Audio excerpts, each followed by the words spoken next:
তোমরা অনেক গার্জেনরাই বুঝে উঠতে পারো না ঠিক কোন বয়সে বাচ্চাদেরকে ড্রয়িংয়ে ভর্তি করা উচিত। আমার মতে যদি গার্জেনদের ড্রয়িংয়ের প্রতি একটু বেসিক নলেজ থাকে তাহলে খুব ছোট বয়সে বাচ্চাদের ড্রয়িংয়ে ভর্তি না করাই উচিত।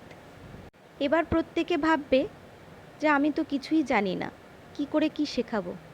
সেসব বিষয়ে চিন্তা না করে পুরোটাই আমার উপরে ছেড়ে দাও। নমস্কার, আমি দীপা রায়, আমি বারাসাতে থাকি।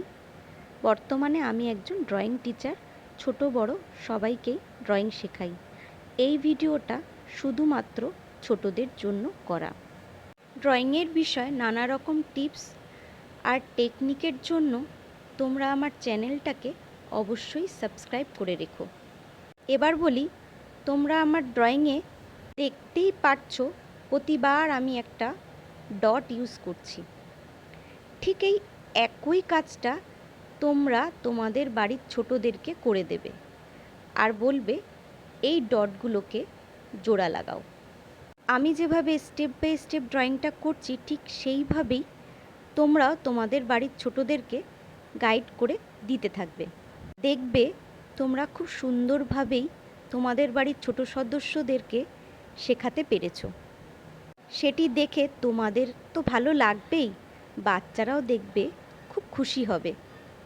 সম্পূর্ণ ড্রয়িংটা আগে নিজেরা দেখে নিয়ে তারপরে স্টেপ বাই স্টেপ ফলো করে তোমাদের বাচ্চাদেরকে শিখিও। পার্ট 2তে আমি সম্পূর্ণ কালার করা দেখাবো।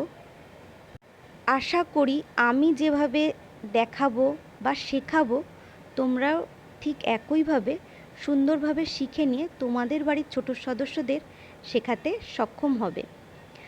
আমার ড্রয়িংটা তোমাদের জন্য কতটা হেল্পফুল হলো সেটা অবশ্যই জানিও। আর হ্যাঁ, আমি স্কেচ পেন দিয়ে ডিরেক্ট করেছি, তোমরা পেন্সিল দিয়ে করে নিয়ে তারপরে স্কেচ পেন দিয়ে বর্ডার করো। কোনো জায়গায় কোনো রকম অসুবিধা হলে আমায় জানিও, আমি আমার মতন করে সম্পূর্ণ হেল্প করার চেষ্টা করব। আবারও দেখা হবে নতুন কোনো ড্রয়িং ভিডিও নিয়ে। আপাতত প্রত্যেকে ভালো থেকো।